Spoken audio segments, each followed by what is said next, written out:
Starting recording now. And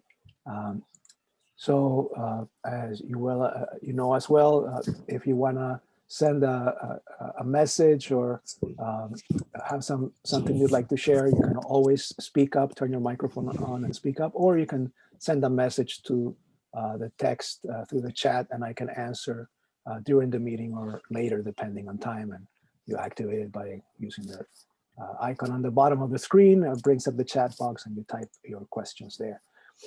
For the agenda that we have with you today, first of all, I just wanted to open it up if there were any interesting updates or news related to walking or biking in Chaska, anything that you have heard about that you would like to share with the group. And then we'll go into our topics today, starting with an overview of community engagement. So any updates or news you'd like to share regarding walking or biking in the city? Anyone?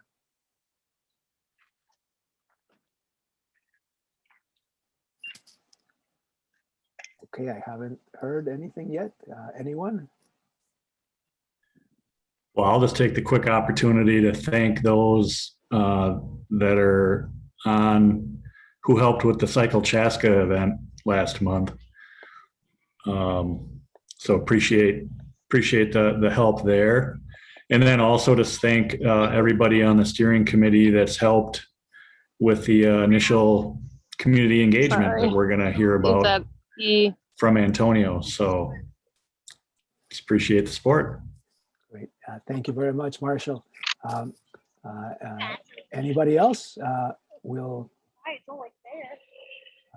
move forward then to talk a little bit about community engagement and what we've learned. Oh, I should, in case this is the first meeting that you're joining for the project, this is our project team working with you, CDG and WSB. We launched our community engagement campaign about 6 weeks ago. On April 22nd was the first day where we everything was published and live on the web, and we closed it June 4th. So pretty much exactly 6-week campaign. And as I mentioned to you a couple of times in our meetings, our goal has been having 1,000 residents of the city participating. So first of all, I want to give you an update on what we have done in terms of participation numbers. This is an image from our project website, and walkbikechaska.org published it on April 22nd, as I mentioned. We've had 586 different residents of the city, or different people visit. So each one is a unique visitor. So if I go and visit 100 times, I'm only counted one time. And so 586 different persons have accessed the site. And over the last month, from our second steering committee meeting to today, we've had more than double the number of visitors to the website. So that's evidence of all of the great communications that you and the city have been making to get the tools out. We talked a little bit, and everybody I'm sure is familiar with the wiki map that we have been using. We had a total of 138 people sign in to the map, either to provide comments or just to look around. We received 117 map comments. They're very detailed. We're in the process right now of working with the information that we have collected. So, today I'll be sharing a report of some of the learnings, but it's a preliminary report, and we have a lot more work to do yet. We had an increase of 30% over the last month. So again, thank you everybody for getting the word out. For the survey itself, which was one of the main tools we used, we had a total of 926 people go and access the survey. So that's quite a nice number. 619 of those people filled the survey from the very beginning to the very end. And so they went fully through the survey. We had about 300 people who did portions of the survey. That's an increase over the last month of about 20% in our totals. So that's a very good outcome as well. So did we meet our goal? That's the question that I know is on everybody's mind. The goal was hearing from 1,000 Chaska residents, and these are our totals: 138 on the Wikimap, 926 on the survey, and slightly over 1,000, 10,064 participants. But of course, this is a good job, everybody. That was wonderful. Good job, Chaska. And some people may have participated in both, so we don't know if exactly it is 1064 or 1010 or 980, but we've had good participation, and we're not counting visitors to the website or any of that. It's actual people commenting and providing, using the tools that we've developed. So thank you very much for the really key role that you all played in getting the word out to people. And I know that I sent a few emails to you asking you to send it through your Facebook, through your Twitter. So thank you all to everybody who did that. And of course, a huge thank you to the city and city staff as well, who made postings, made a brief video actually with Marshall in it too as well. So a strong effort. So what I'm going to share with you now is a really brief, well, maybe it's not that brief. I'll try to make it brief, but it's a kind of an initial draft report, or just like summary of what we got from the survey. So it's just one tool. It's the online survey, and it's kind of a quick summary. It doesn't include the comments that people wrote, because we also had quite a number of written comments that were received, kind of free form, free text. What we're going to be doing as we develop this report is that we will send it to all of you so that you can review it and take a look, at the key learnings. And we'll also place it on the project website, so that people who are not in the steering committee but are members of the community can see what we learned and why it's important. And I think it's going to be very, very useful for the work we're doing. First of all, what did we learn? We learned that there is a lot of interest, a lot of participants are interested in talking about walking and walkability only. So this is something different and something that is very good, I think, for the results that we got. Generally, when there is a bicycle and pedestrian plan, oftentimes people focus on the bicycle component, and there's not a lot of participation from walkers. We had one of the first questions in the survey was, do you want to answer questions about both walking and biking, or only about biking, or only about walking? It was surprising how many people only wanted to talk about walking, and so that's great. And then, the great majority wanted to talk about both. So we have their insights. And only a very relatively small number wanted to talk about biking only. And so, but all of that information is compiled. We have it. But I just wanted to let you know that I think that's a good evidence of having distributed this survey to a cross-section, or a broader cross-section of the community. I'll give a quick update or overview of what we learned about walking, some of how people describe conditions and the orientation of the city towards walking. So we have this summary chart here that asks, and you can see here, in the summer months, how often do you walk to the following destinations? And you see that some are in green, some of the cells are filled in green, some are lighter. The ones that are darker green have a greater proportion of people selecting that as their choice. What did we learn, for example? And I should say here at the top bar, you have the answers going from very seldom, once a month, once a week, etc. So let's take a look at this orange bar, where we're asking, how often do you walk for recreation, health, or exercise? And you can see that the dark green bar, 51% of respondents walk 4 or more days per week. Everybody see that? We have about 30% that walk 2 or 3 days per week.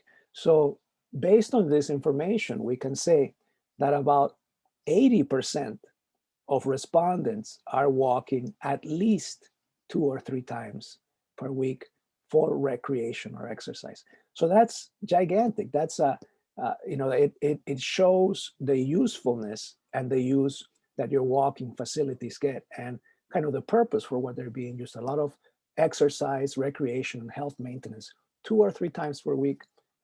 about 80% of respondents are interacting with that system that you own and you maintain. So congratulations. This also lets us know that there are a lot of opportunities for increasing walking in the community.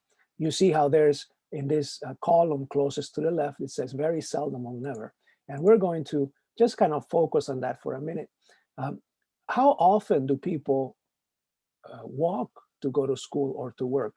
Well, about more than 80% have never or very seldom do they ever walk or to school or to work. For shopping or errands, more than half of the people never do that. Dining or entertainment, never really walk to dine or entertainment. And so there are some clues about some of the things that we could orient towards. Now, and I don't want us to just focus on the no, because it's also important to focus on the yes. So let's stay on this top row, school or work. There are more than 6% of residents who are walking to school or work 4 days a week or more. You know, it's not 20%, but it's 6%. And about 4% are doing that 2 or 3 days a week. So we can say about 10% of Chaska respondents, of respondents in the survey, are walking or biking, are walking to school or to work 2 or 3 days per week or more.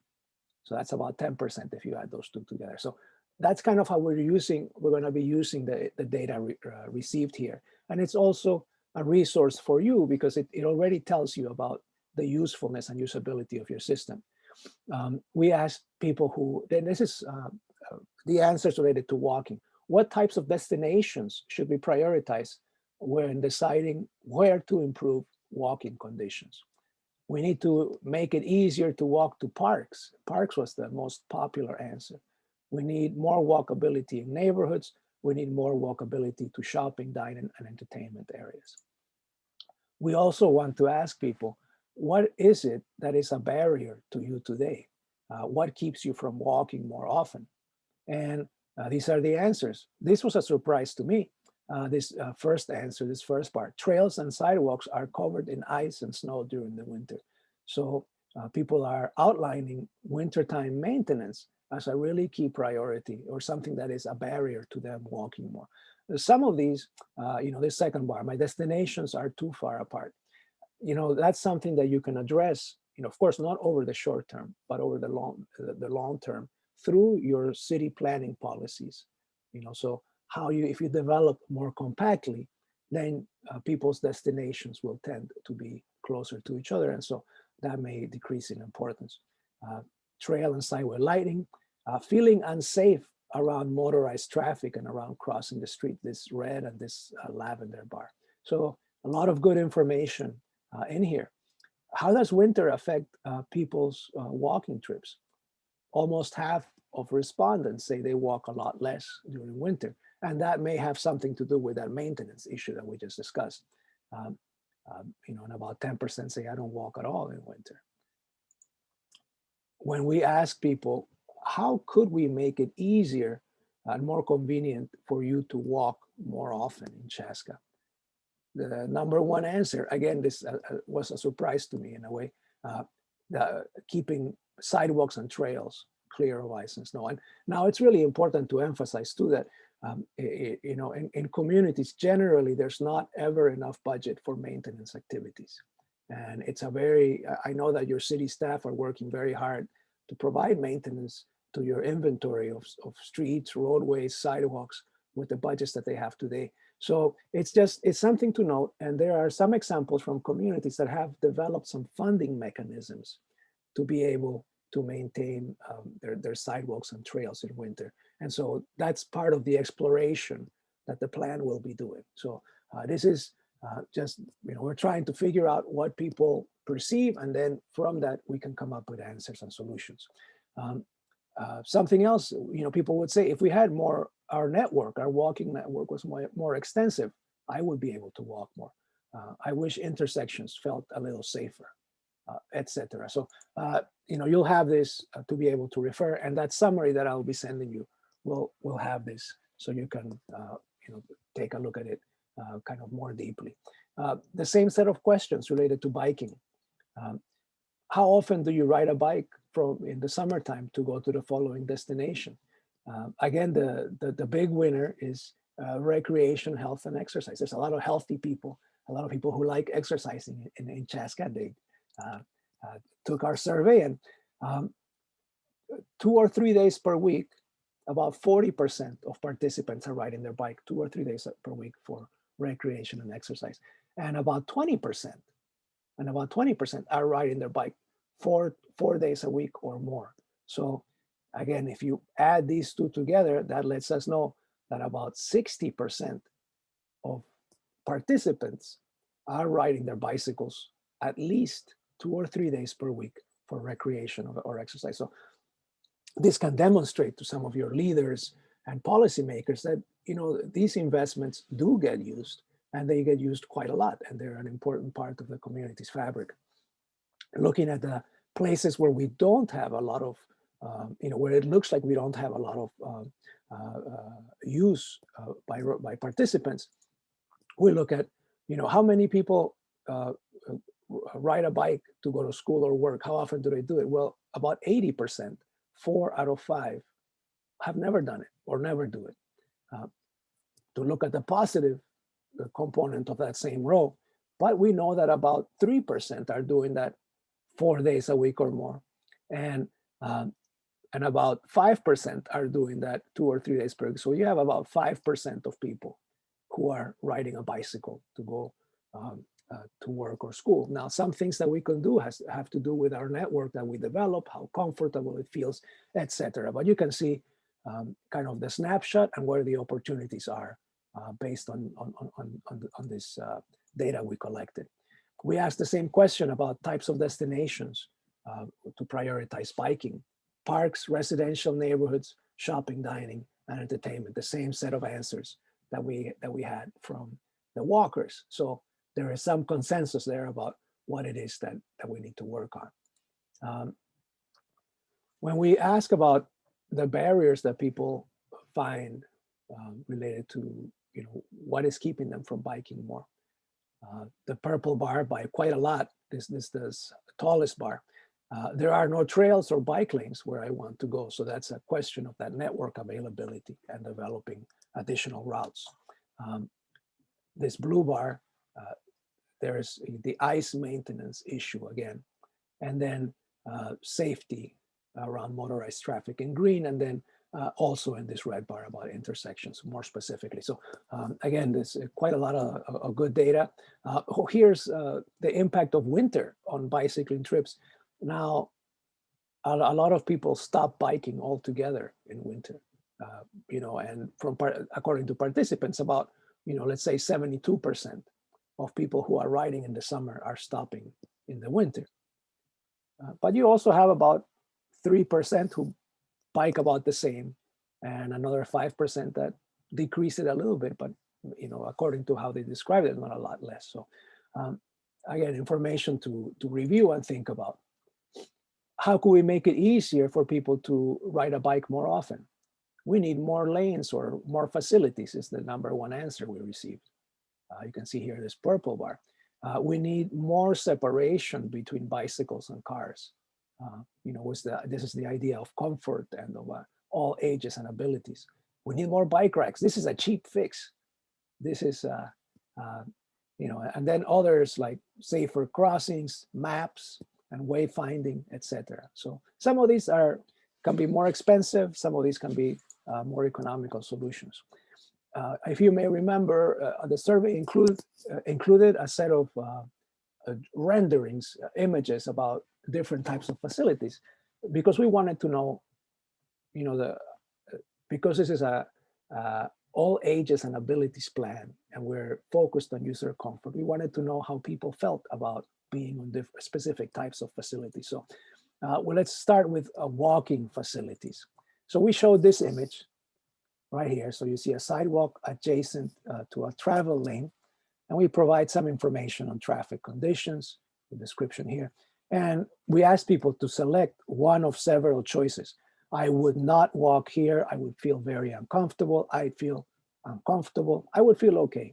I would feel regularly comfortable, I would feel very comfortable. So you can see in this situation with the sidewalk right adjacent, there's some discomfort that would feel okay. If we place a boulevard, additional distance from the traffic flow, you can see how that changes, where this number of people who are comfortable and very comfortable actually increases dramatically, and the very uncomfortable and uncomfortable, decrease. So you can see the impact, the effect of having that separation between cars and walkers. We had a few different types of facilities. We talked about a shared use path, and again, you can see that walkers said this is very comfortable to them. A very comfortable facility for walking. And so if we're trying to make all ages, all abilities network, where we want people to be comfortable and to feel invited, that's the way to go. Here's a sidewalk along a street in a commercial district, let's say, and you can see that these are all kind of abstracted images, mostly because we wanted to be able to make the changes without people actually thinking, oh, I love that store, they have the best bread there, I'm gonna say that I love it. I mean, we're just trying to have them think about the context and the setting. So this is the experience on a commercial sidewalk without, with parking, but no separation from the parking or travel. And if we provide a boulevard, which would be planted, but we didn't want to put trees on this because then people think about the tree and then they love the tree. We just want to provide, we were trying to separate the effect of the just distance. And you can see, of course, that it makes quite a bit of a difference. And so this tells us that, when you develop your walking facilities, your streets, that is going to be really important, no matter what the location, to have a certain amount of distance between cars and people. And, a planted boulevard, 6 foot, 8 foot, as minimum is going to go a long way towards building that comfortable network. We asked the same set of questions about bicycling. This is a bicycle lane. It's kind of like the minimal bicycle facility that is actually a facility. And so here you can see how, and to be honest, I feel pretty okay riding on bicycle lanes. I don't often love them personally because you're close to traffic and sometimes, the traffic can come by fast, etc. A lot of people find this facility uncomfortable, and about 12% say that they would not bike there at all. Very uncomfortable, and hardly anybody finds it very comfortable. We use it because it's what there is, but so if we make a slight change and thinking about this stripe, just increasing the separation slightly by putting a double stripe of what is called a buffered bicycle lane, you can see the effect that has on the uncomfortable, very uncomfortable, and would not bike here. You see how those decrease, and would feel okay and comfortable increases. Now, let's say that we really are getting ambitious in our all ages and abilities network, and we actually put a physical barrier, a little boulevard in between. You see this being done in a lot of places in the Twin Cities now, and you see that the difference is amazing in terms of comfort for the user. And so it's something that, as we gather this information and we bring this into the plan, it compels us to prioritize this type of solution if we are going to get to an all ages and abilities network.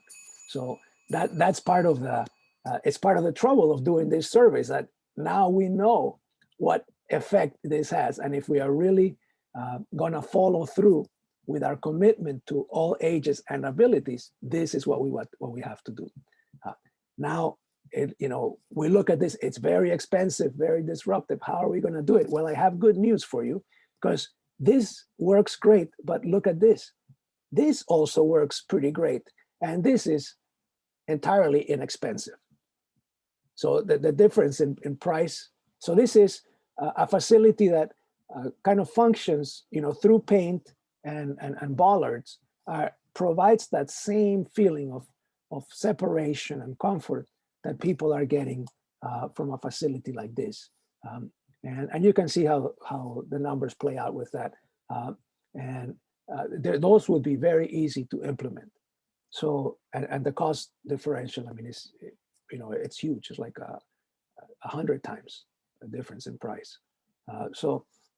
And also in time for implementation, you can implement this, in a month or less, in a couple of weeks, really, if you have the materials ready. So something to keep in mind.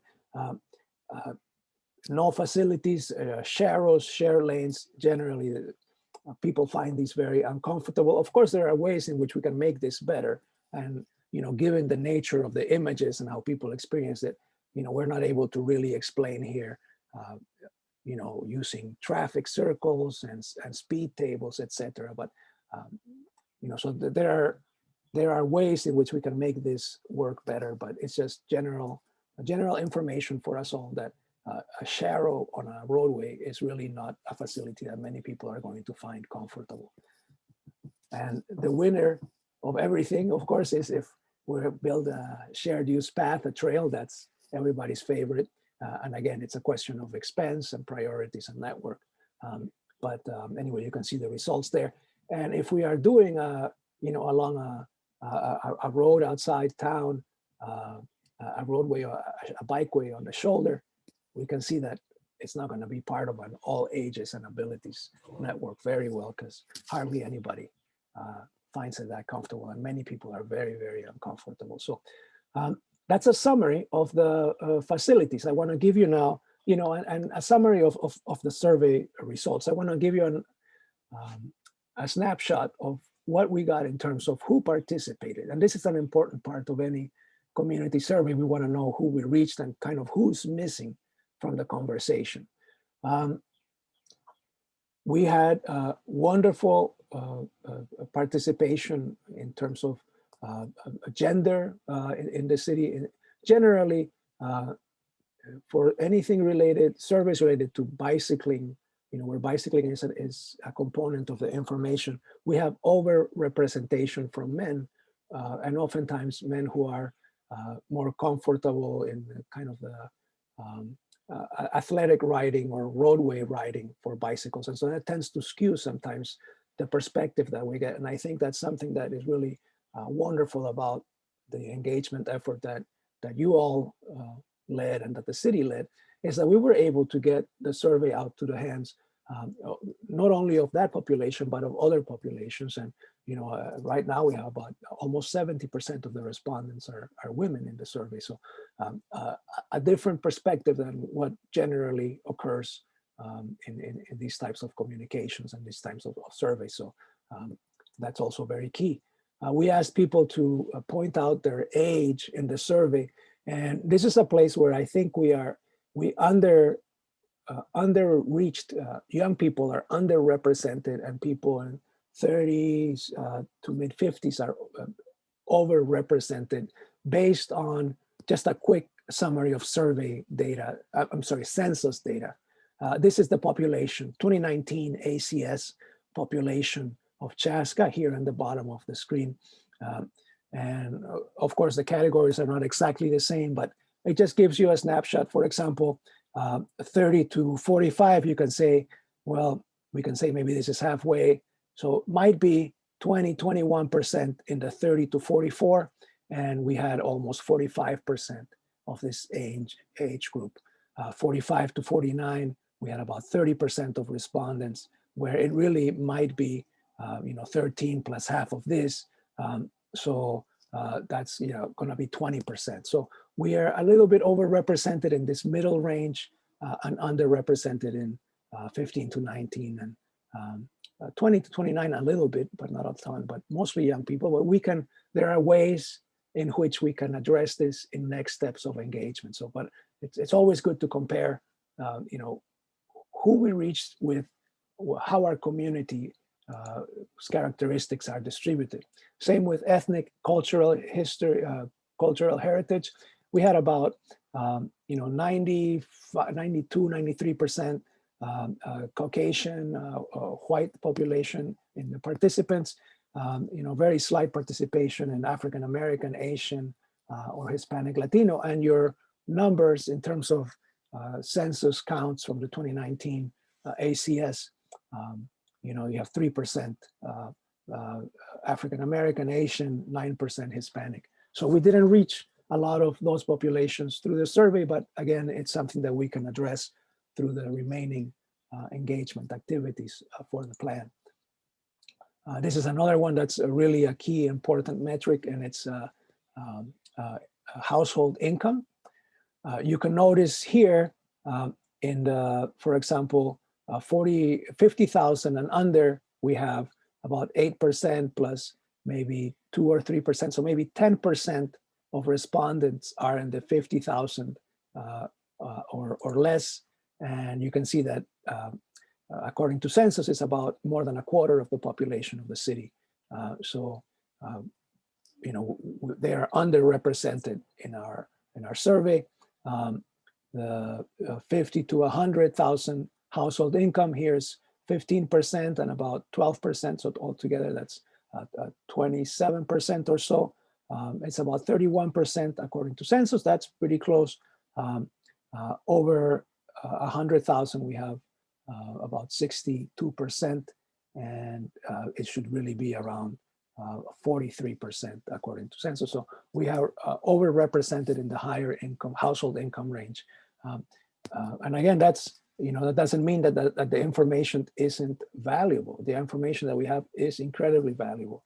It just means that we have to make intentional efforts to connect with some of the communities and populations that we haven't been able to connect with.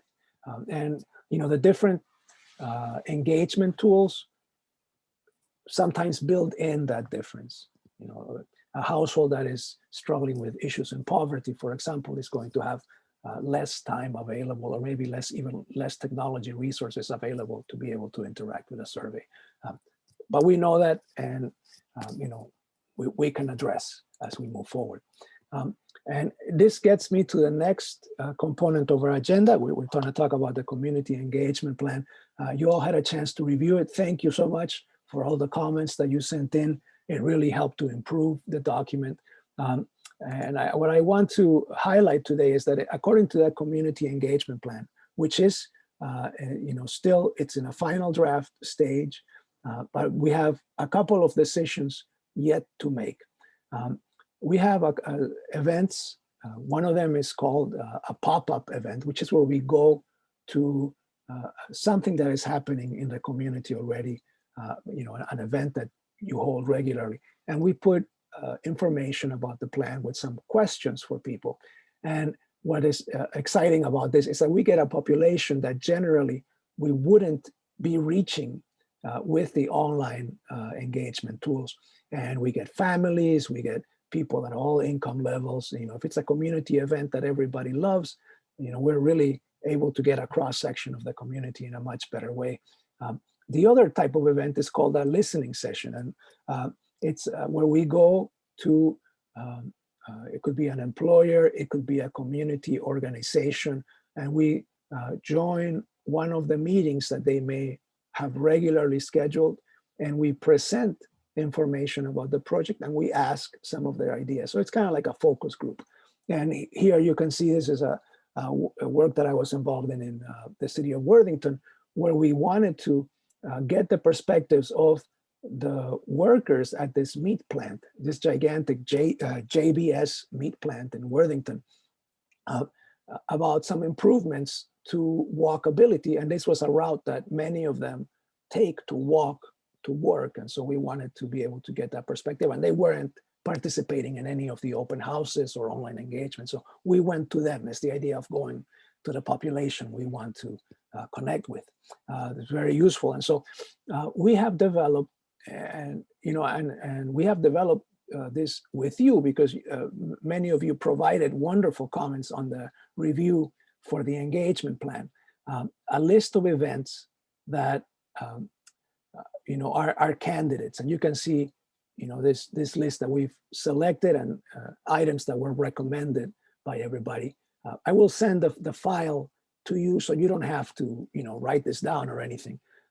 But you know, River City Days, Bark in the Park, Community Band Night, etc.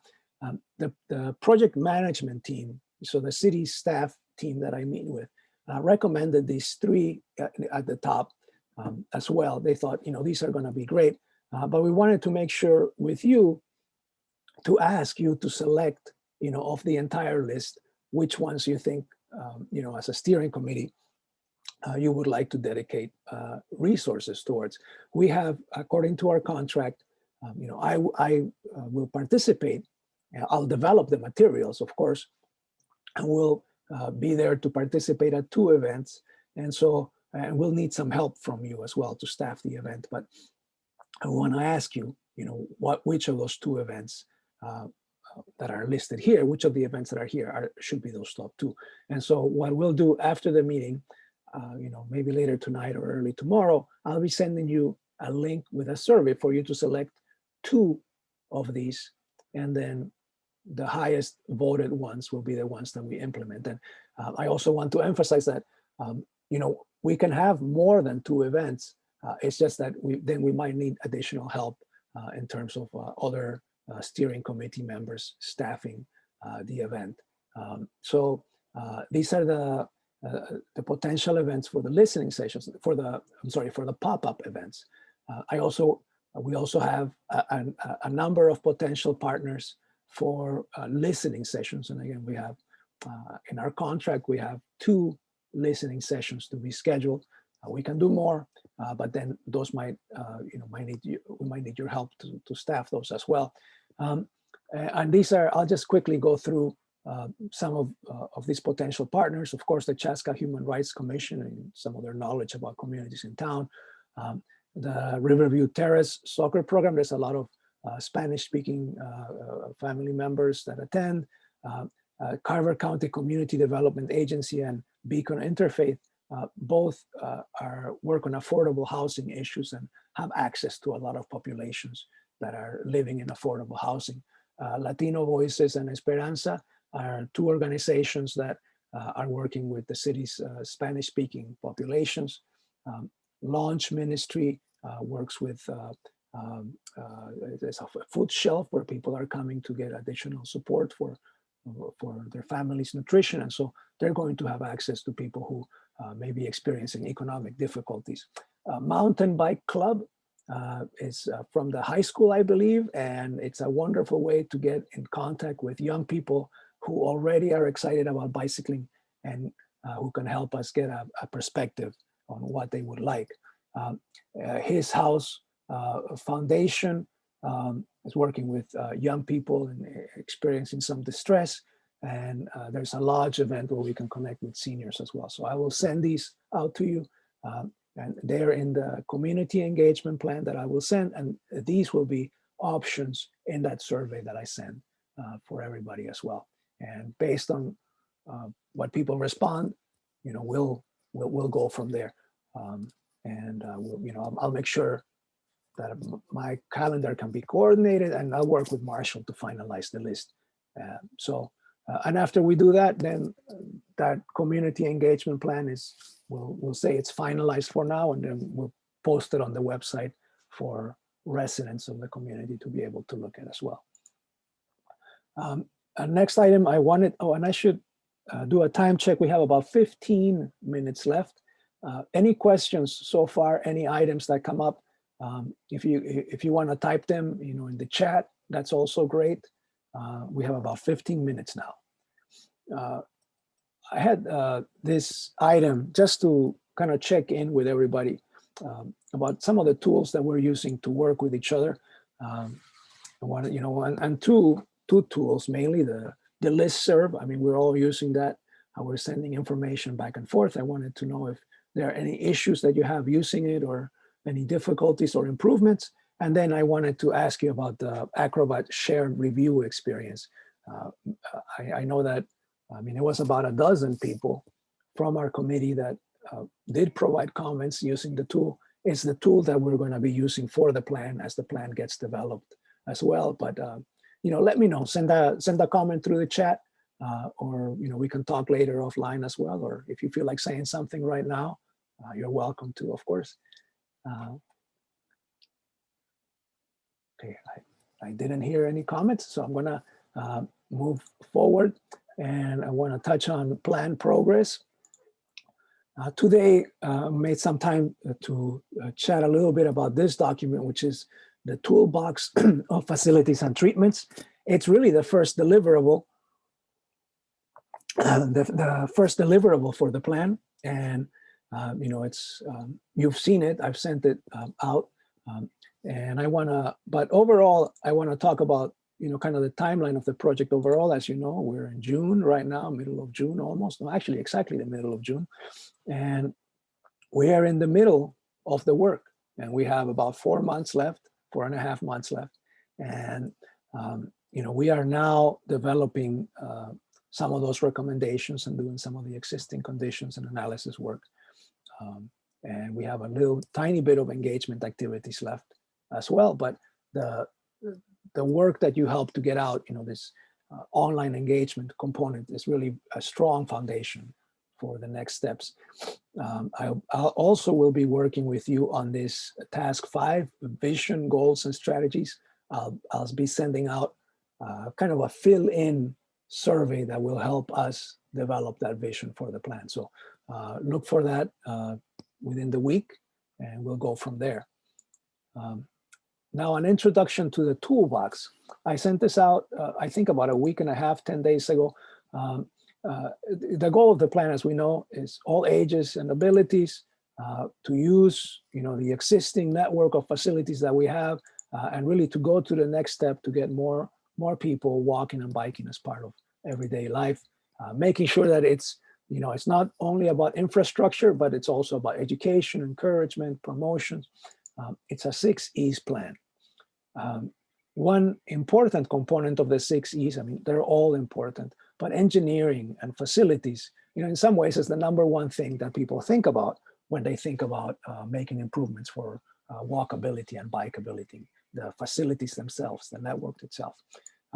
So this component is part of that engineering component.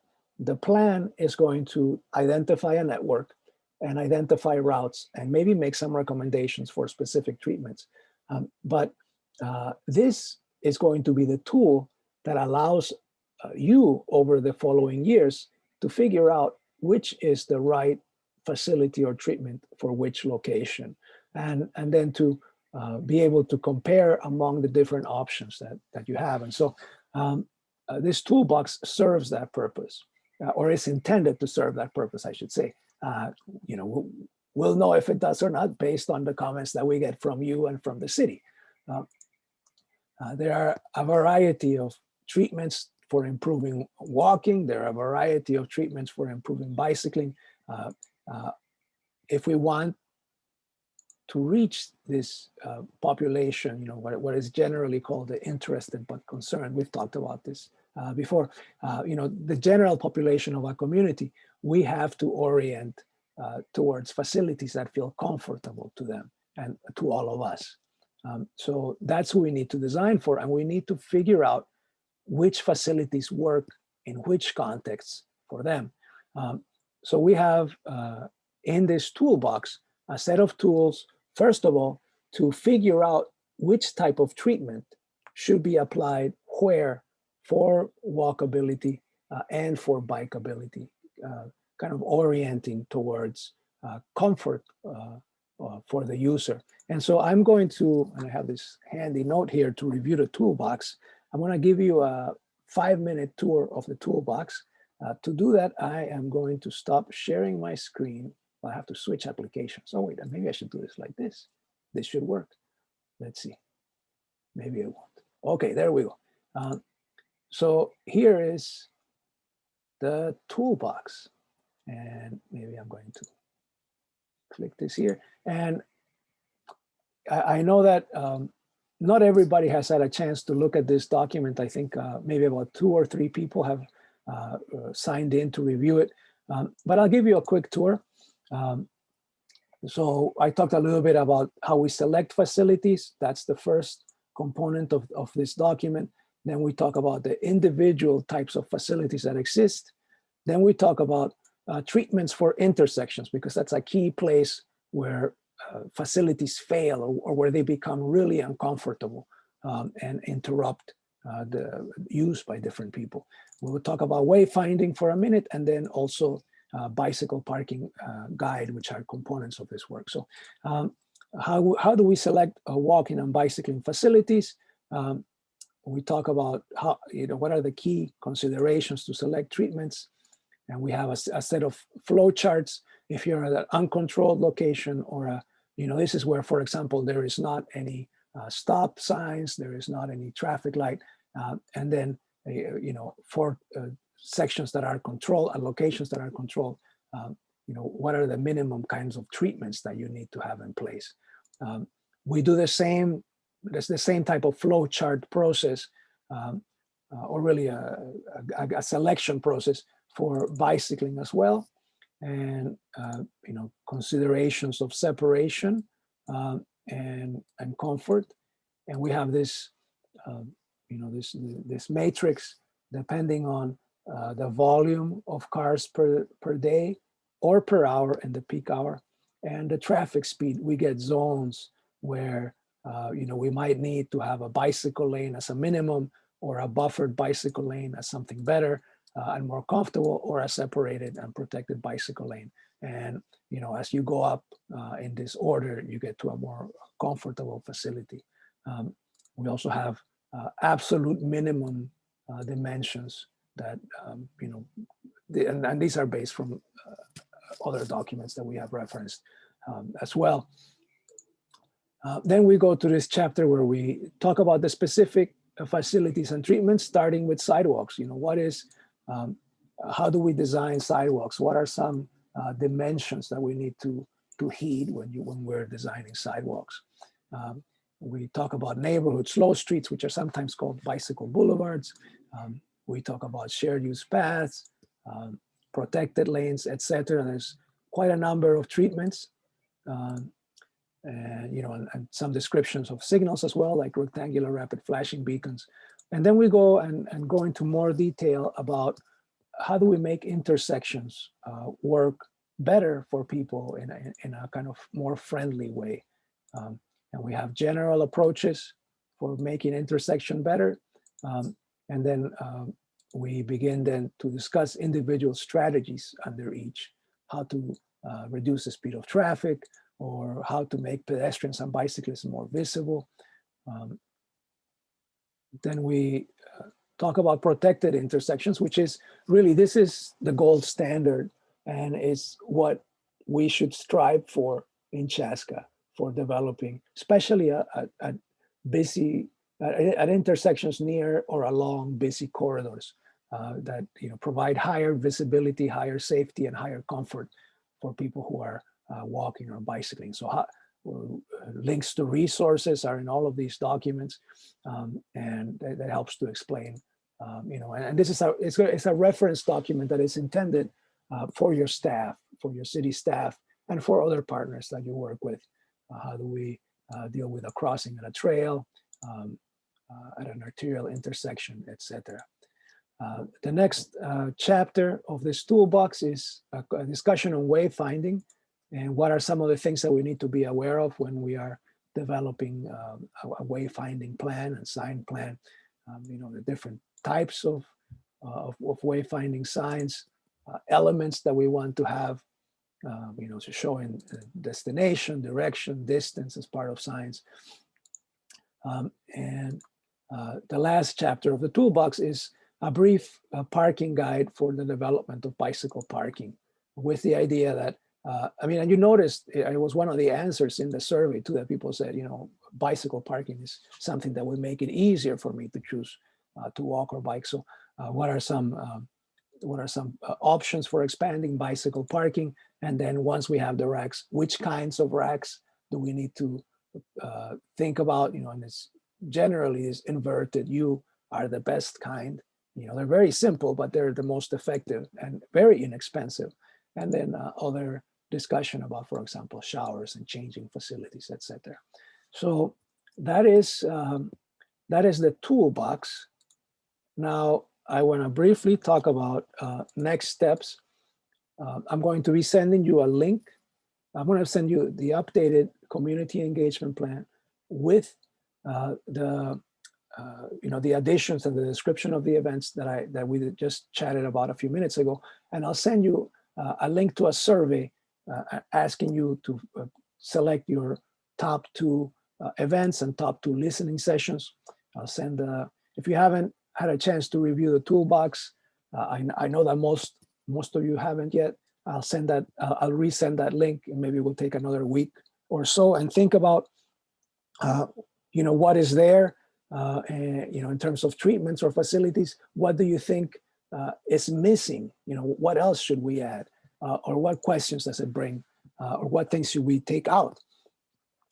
I'll be also, as we're developing the plan, this is something that I mentioned last month, we'll be requesting, we'll be setting up a folder and asking you to share some photos if you can for the plan. And with that, I think that gets us close to the end of our meeting. I want to make sure to ask you if you have any questions or comments. We have about 5 minutes left.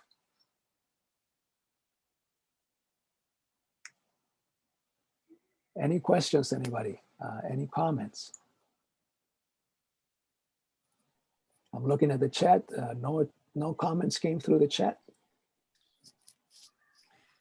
This is Sarah Carlson. I just want to thank you, Antonio, for doing such a thorough presentation, walking us through the information that was gathered, and doing it all very effectively and efficiently. So thank you. Oh, you're very welcome. Thank you very much, Sarah. I really appreciate that. Thank you. It's my pleasure. I just want to offer up thanks for the survey results. I'm looking forward to that summary that'll be followed up as well. I think just seeing what you had tonight was very informative. I do think for the group, as you're thinking through some of the options of events and things, maybe one element to consider, I'd encourage you to consider, is those populations that we had a harder time reaching. And if there's a difference between those events and opportunities to maybe reach some of those folks. So, the younger crowd, some of the minority populations that we didn't capture as well, and also that those income variations. If you've got any insight into those events that were presented as options, which of those may better align, that's, I think, a good point to consider, among other things. But there's an opportunity with that. Thank you, Nate. Antonio, when you send the survey summary, will that include the free-form text Yes. comments as well? Okay. Yes. You'll have all of those to review as well. Great. They're a really key part of it. Thank you. I just wanted to kind of piggyback on Nate too. I was thinking the same thing, as if we're looking at the events that we would like to choose for engagement. I think we should really think about those groups that we need to reach better, or better reach. But I guess I'm curious with the youth, if there is anything, or if there's some questions, put together, or just a kind of a little more simple form of survey that we could use with youth if we're engaging with them, just some kind of easy, shorter questions, if that's something that we should develop as a team. And, I think that if we're able to, for example, meet with, let's say the mountain bike club, that we would just have kind of a free session and asking them, what I would envision is asking them, what do they feel works well for them in the city? What are some problems that they, or issues that they run into as they're bicycling or walking in town? And then also their ideas for improvement. So we wouldn't necessarily make a whole other survey, but it would be just those questions. But in that conversation with them, we will get really important insights, I believe.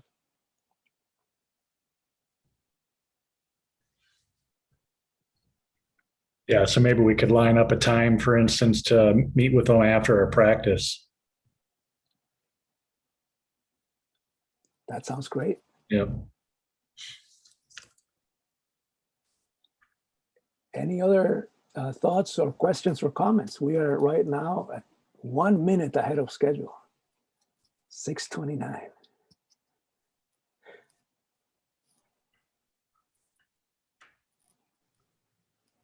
Hey, nice job, Antonio. Good presentation. It was really valuable information. So just want to echo that. Well, Thank thank you you. very much, Dave. I appreciate that. Thank you.